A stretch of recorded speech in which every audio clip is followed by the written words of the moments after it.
محترم خواتین و حضرات، السلام علیکم ورحمۃ اللہ وبرکاتہ۔ آج ہم 10 صورتوں یعنی سورۃ الجمعہ، سورۃ المنافقون، سورۃ التغابن، سورۃ الطلاق، سورۃ التحریم، سورۃ الملک، سورۃ القلم، سورۃ الحاقہ، سورۃ المعارج اور سورۃ النوح کا خلاصہ پیش کریں گے انشاءاللہ۔ سورۃ الجمعہ قرآن کریم کی 62ویں سورت ہے، مدنی ہے اور پارہ 28 میں موجود ہے۔ اس سورت کا ترتیبی نزولی 110 ہے، جس میں 2 رکوع، 11 آیات اور 194 کلمات ہے۔ 7ویں منزل کی اس سورت کا نام آیت 9 سے لیا گیا ہے اور اس کا زمان نزول فتح خیبر 7 ہجری کے بعد کا بتایا جاتا ہے۔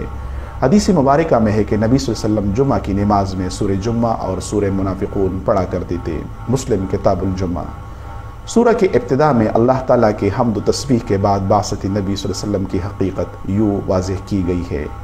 هو الذي بعث في الأميين رسولا منهم يتلو عليهم آياته ويزكيهم ويعلمهم الكتاب والحكمة وإن كانوا من قبل لفي ضلال مبين وآخرين منهم لما يلحقوا بهم وهو العزيز الحكيم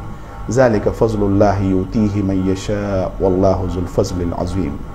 جس کا ترجمہ ہے وہی اللہ ہے جس نے ناخواندوں میں سے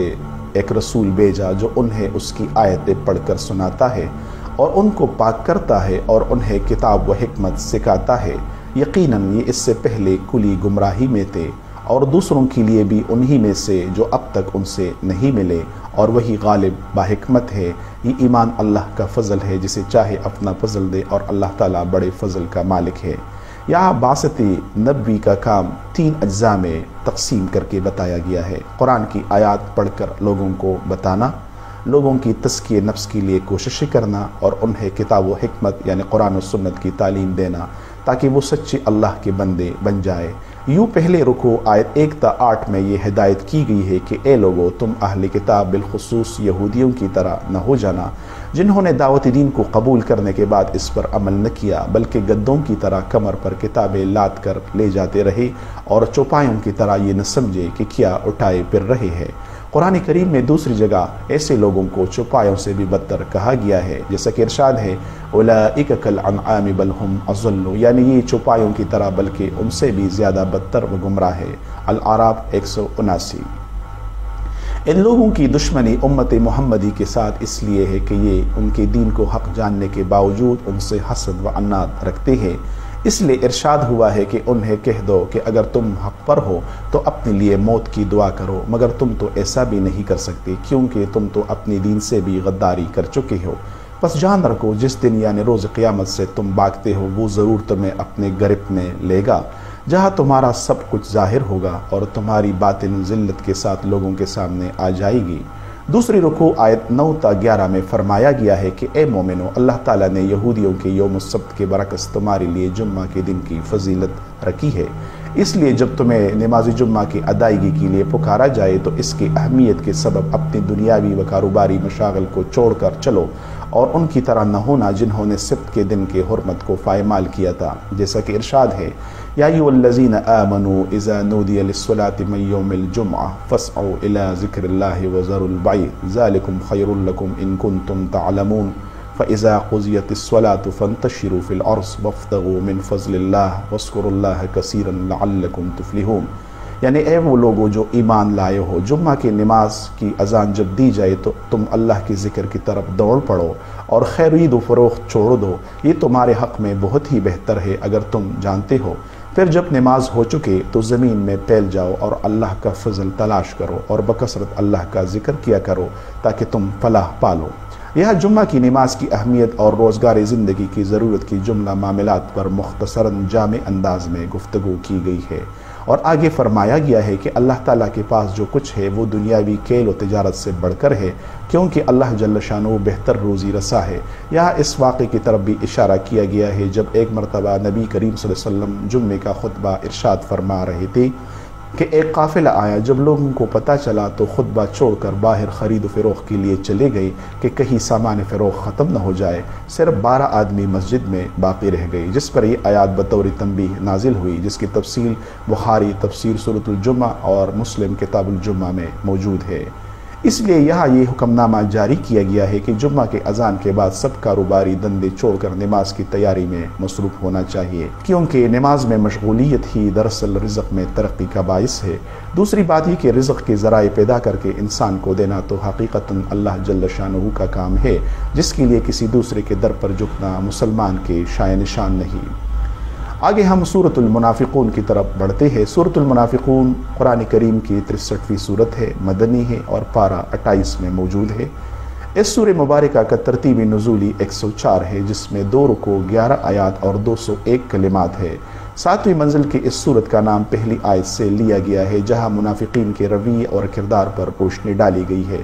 اس کے نزول کا زمانہ غزوہ بین المصطلق یعنی شعبان 6 ہجری کی بات کا ہے، جب ایک مہاجر اور انصاری کے درمیان